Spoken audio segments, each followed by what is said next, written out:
Bismillahirrahmanirrahim. Assalamualaikum warahmatullahi wabarakatuh.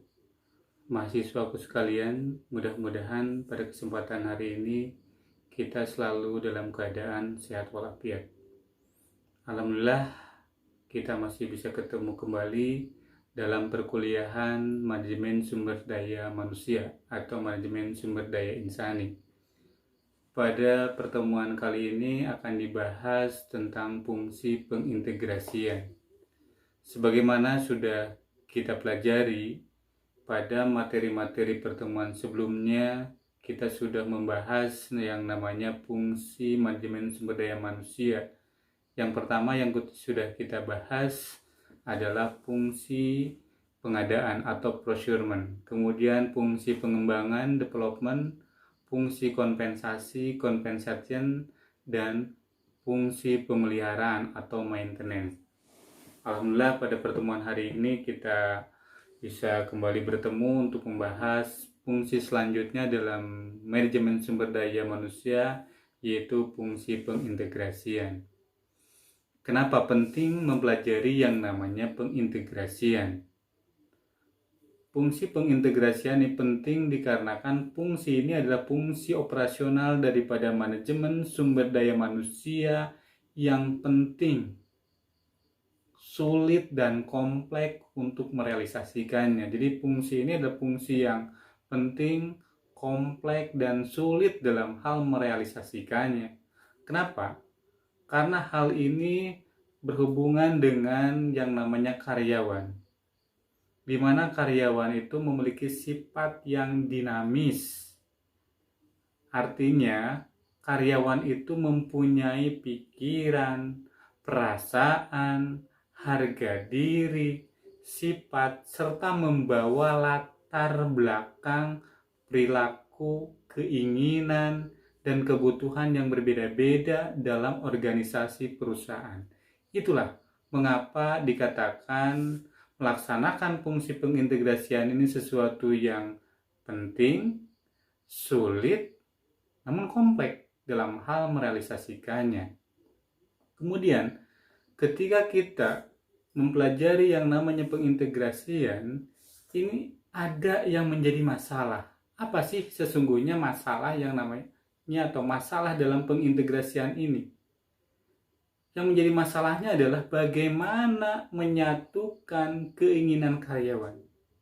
Jadi karyawan punya keinginan dan bagaimana keinginan karyawan ini disatupadukan dengan kepentingan perusahaan agar tercipta kerjasama yang serasi serta saling menguntungkan. Jadi dua bagian ini coba disatupadukan menjadi sesuatu yang simbiosis mutualisme agar tercipta kerjasama yang serasi. Itu masalahnya.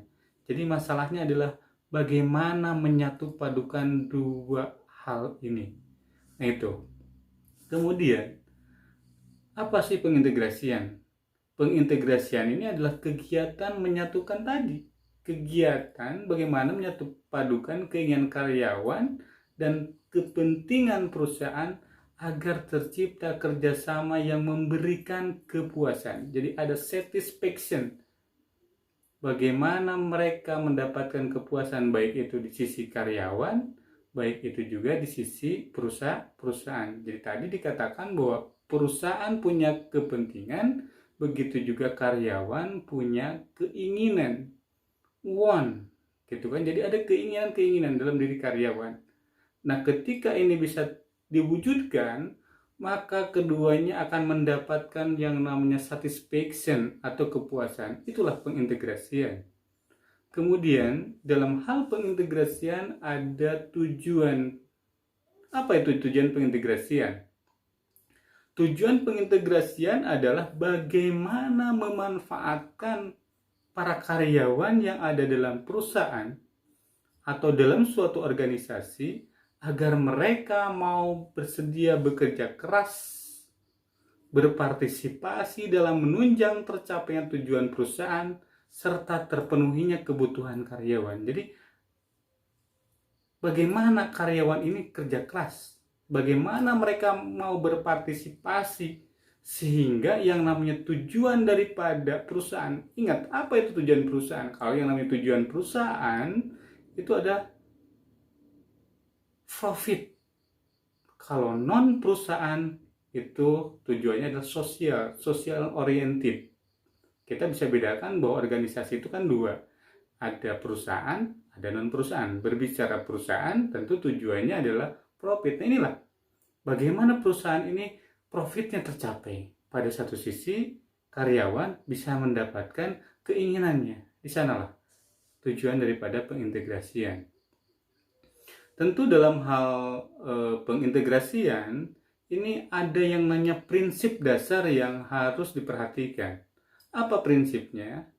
Prinsipnya adalah kerjasama yang baik dan saling menguntungkan. Itu. Jadi kerjasama yang baik dan saling menguntungkan atau simbiosis mutualisme itu adalah prinsip daripada pengintegrasian. Selanjutnya, dalam hal pengintegrasian ada metode-metode agar pengintegrasian ini bisa dapat dilaksanakan dengan baik. Meskipun tadi dikatakan bahwa pengintegrasian ini sesuatu yang kompleks, sulit dalam hal untuk merealisasikannya. Apa yang termasuk kepada metode-metode pengintegrasian? Yang pertama ada yang namanya hubungan antar manusia. Kemudian ada motivasi. Kemudian ada kepemimpinan atau leadership.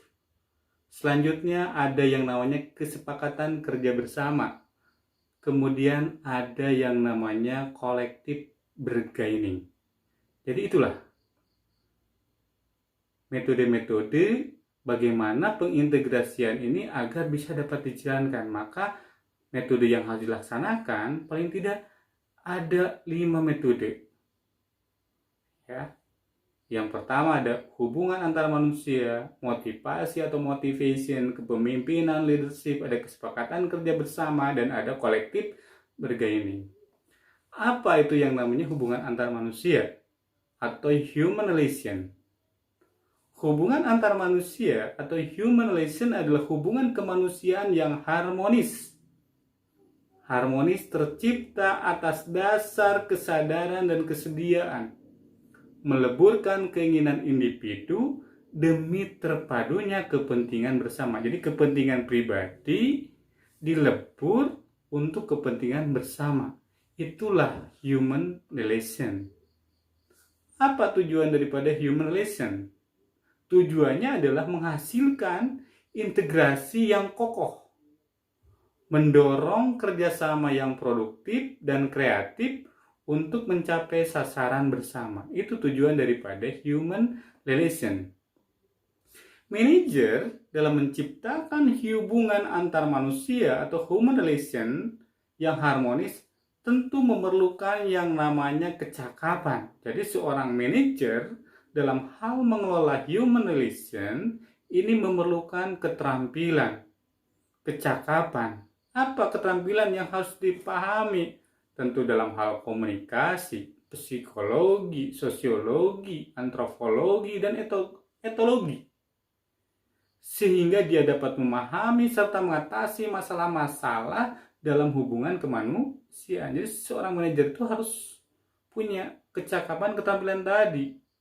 Bagaimana komunikasi antar sesama karyawan, bagaimana dengan bawahan, gitu kan, itu bisa dia kelola dengan baik. Bagaimana psikologi dari setiap karyawan yang ada dia bisa baca, juga aspek-aspek yang lainnya. Nah, selanjutnya manajer juga hendaknya terbuka. Yang namanya manajernya harus open, terbuka, dan bisa mendorong partisipasi serta keberanian para bawahan untuk menyampaikan pendapat, keluhan-keluhan. Hal ini akan tercipta dengan memanfaatkan yang namanya komunikasi dua arah, two-way traffic, formal atau informal, vertikal maupun horizontal, sehingga terdapat saling pengertian dan penghayatan mengenai kebijaksanaan yang diambil. Itulah peran manajer dalam melaksanakan metode pengintegrasian yang pertama tadi, yaitu human relation. Ya, selanjutnya untuk metode selanjutnya ada yang namanya motivasi. Nah, motivasi memegang peran yang tak kalah penting dalam hal mewujudkan yang namanya integrasi. Apa itu sesungguhnya yang dinamakan dengan yang namanya motivasi? Motivasi dalam manajemen ditunjukkan pada sumber daya manusia umumnya dan pada bawahan secara khususnya. Jadi ini sangat berhubungan dengan sumber daya manusia, dengan manusianya itu sendiri, man. Ya, karena manusia ini adalah makhluk yang selalu dinamis gitu kan, maka di sini perlu ada yang namanya motivasi. Motivasi mempersoalkan bagaimana cara mengarahkan daya potensi para bawahan. Jadi bagaimana seorang manajer mengarahkan daya dan potensi para bawahan agar mereka mau bekerja sama secara produktif, berhasil mencapai dan mewujudkan tujuan yang telah ditentukan. Itulah motivasi. Memotivasi karyawan itu sangatlah sulit, tidaklah mudah. Kenapa sulit memotivasi karyawan? Karena hal-hal yang pertama adalah apakah yang mendorong seseorang itu bergairah bekerja? Jadi kenapa seseorang itu gairah bekerja? Tentu di sini harus dilihat kenapa seseorang ini bergairah bekerja, apa yang menjadi motivasinya. Kemudian yang kedua, mengapa ada orang yang bekerja keras untuk mencapai prestasi, kerja yang tinggi, sedangkan orang lain walaupun dia mampu, cakap, terampil, prestasi kerjanya tetap rendah saja. Itulah fenomena-fenomena yang ada. Sehingga ini sesuatu yang sulit karena beragam kondisi yang ada pada karyawan. Ya. Kemudian yang ketiga, kenapa juga sulit? Alat motivasi apa yang harus diberikan supaya karyawan bersedia kerja keras? Jadi apa sih yang menjadi alatnya? Alatnya apa agar mereka mau bersedia bekerja keras? Tentu antara satu dengan yang lain tuh beda cara memotivasinya. Itulah dikatakan motivasi itu tidaklah mudah. Ya. Selanjutnya kita masuk ke metode yang namanya leadership. Apa itu yang namanya leadership atau yang namanya kepemimpinan? Kepemimpinan tak kalah penting dalam hal mewujudkan yang namanya pengintegrasian. Nah, leadership atau namanya kepemimpinan ini ditetapkan oleh manajer dalam organisasi. Jadi kepemimpinan ini adalah kepemimpinan yang ditetapkan oleh manajer dalam organisasi. Ini dapat menciptakan integrasi yang serasi dan mendorong gairah kerja karyawan untuk mencapai sasaran yang maksimal. Jadi kepemimpinan ini adalah kepemimpinan yang harus bisa menciptakan integrasi yang serasi serta mendorong gairah kerja karyawan untuk mencapai sasaran yang maksimal. Itulah kepemimpinan yang baik, itu kepemimpinan yang bisa menciptakan integrasi. Kepemimpinan itu adalah leadership, sedangkan pemimpin itu adalah leader atau head. Apa itu pemimpin? Pemimpin adalah seseorang yang mempergunakan wewenangnya dan kepemimpinannya mengarahkan bawahan untuk mengerjakan sebagian pekerjaannya dalam mencapai tujuan organisasi. Itulah pemimpin. Ya. Leader adalah seorang pemimpin. Jadi leader itu adalah seorang pemimpin yang mempunyai sifat-sifat kepemimpinan dan kewibawaan. Jadi mempunyai personal authority. Itulah leader. Leader ini adalah pemimpin yang mempunyai sifat-sifat kepemimpinan dan kewibawaan atau personality authority. Sedangkan kepemimpinan adalah bagaimana cara seorang pemimpin mempengaruhi perilaku bawahan agar mau bekerja sama dan bekerja secara produktif untuk mencapai tujuan organisasi. Itulah yang namanya kepemimpinan. Jadi yang namanya pemimpin atau leader beda dengan yang namanya kepemimpinan. Jadi kepemimpinan di sini dalam fungsi pengintegrasian adalah kepemimpinan yang bisa menciptakan integrasi yang serasi serta mendorong gairah kerja karyawan untuk mencapai tujuan yang maksimal. Nah, dalam penerapan kepemimpinan, menurut Malayu Hasibuan, ini ada beberapa gaya. Jadi tentu antara satu dengan lain, seorang pemimpin itu beda gaya. Jadi menurut Malayu Hasibuan dinyatakan bahwa kepemimpinan terdiri dari yang namanya kepemimpinan otoriter. Segala sesuatunya ada pada pemimpin. Jadi pemimpin mutlak. Segalanya ada pada pemimpin. Bawahan tidak bisa memberikan masukan, pendapat, dan sebagainya. Kritik pun ditutup. Itulah otoriter. Ya, kayak tirani. Kemudian yang kedua adalah kepemimpinan partisipatif. Para bawahan diajak untuk ikut berpartisipasi. Ketiga, ada kepemimpinan delegatif. Apa itu kepemimpinan delegatif? Kepemimpinan delegatif adalah ada pendelegasian. Ada pendelegasian sebagian wewenang kepada para bawahannya. Kemudian yang keempat adalah ada kepemimpinan situasional. Jadi kepemimpinan yang selalu melihat kondisi A, B, dan C. Itulah kepemimpinan situasional. Nah, itulah kepemimpinan. Jadi yang pertama tadi ada metode human relation, yang kemudian ada metode motivasi, dan ketiga ada metode kepemimpinan atau leadership. Selanjutnya ada yang namanya kesepakatan kerja bersama atau kita singkat dengan yang namanya KKB. Apa itu KKB? KKB di sini sangat berperan penting dalam menciptakan yang namanya pengintegrasian. Jadi kesepakatan kerja bersama ini sangat penting dalam menciptakan pengintegrasian. Tadi menyatukan keinginan para karyawan dengan kepentingan perusahaan.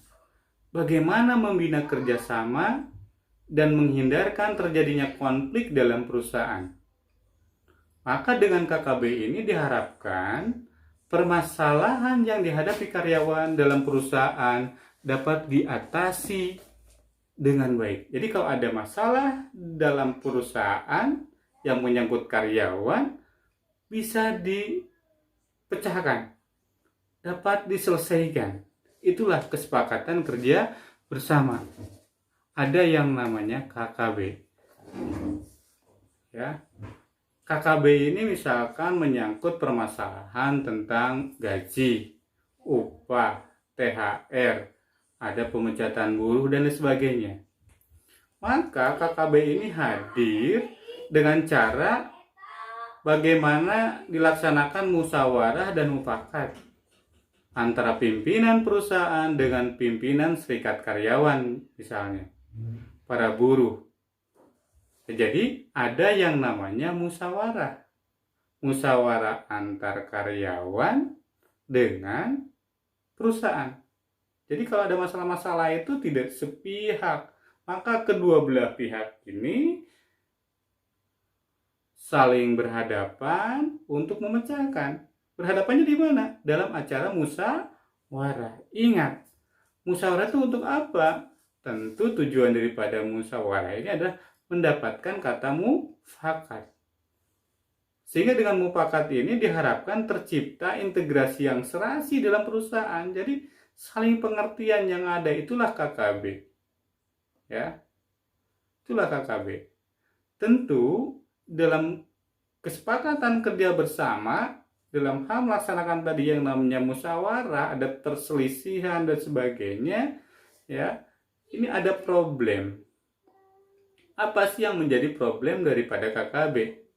Jadi seringkali pimpinan serikat karyawan yang terjadi dalam suatu lingkungan perusahaan bukannya memperjuangkan kebutuhan karyawan, tetapi biasanya menjadi alat pimpinan perusahaan untuk menekan kepentingan karyawan. Jadi atau keinginan karyawan itu ditekan oleh serikat karyawan. Kenapa? Karena serikat karyawannya udah menjadi alat daripada perusahaan itu. Mungkin sebagian yang terjadi di beberapa perusahaan. Bukannya serikat karyawan ini ke depan untuk kepentingan karyawan, tapi serikat karyawan ini coba hadir sebagai alatnya perusahaan. Itulah problem daripada KKB. Sesungguhnya KKB itu tadi adanya masalah, coba dipecahkan dengan cara apa? Dengan cara jalan musyawarah. Sehingga tadi misalkan tentang keinginan, tentang kenaikan upah, adanya tunjangan THR, ada karyawan yang dipecat, rekan-rekan yang dipecat, itu bisa dapat diselesaikan. Itulah KKB. Jadi pada hakikatnya kesepakatan kerja bersama ini lebih banyak memberikan dampak positif daripada negatif.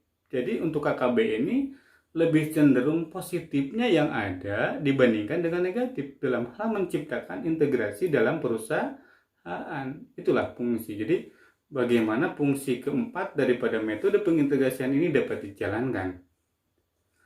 KKB ini sejalan dengan yang namanya kita kenal ada yang namanya HIP.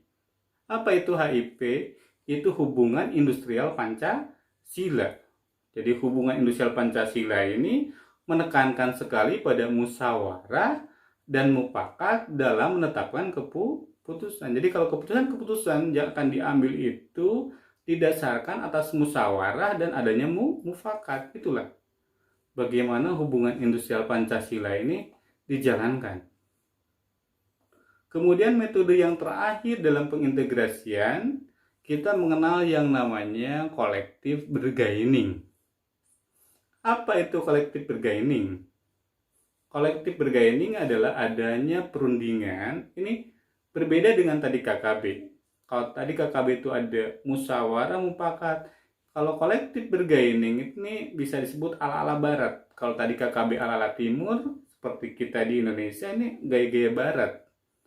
Itu perundingan antara pimpinan perusahaan sama dengan tadi, dengan pimpinan serikat buruh dalam menetapkan keputusan-keputusan yang menyangkut kepentingan perusahaan dan kepentingan para buruh. Namun, dalam collective bargaining, perundingan yang terjadi adalah bukan musyawarah mufakat, tapi yang terjadi adalah adu kekuatan. Siapa yang memiliki posisi kuat, maka ialah yang bisa menentukan keputusan.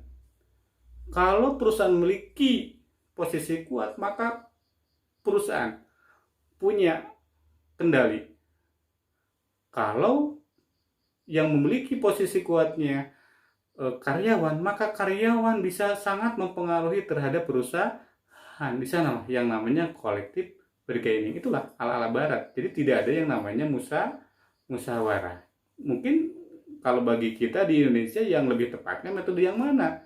Bukan collective bargaining, bukan adu kekuatan, tapi bagi kita sebagai demokrasi Pancasila tentu lebih mengedepankan adalah KKB, kesepakatan kerja bersama ya, yang berlandaskan musyawarah untuk mencapai mufakat.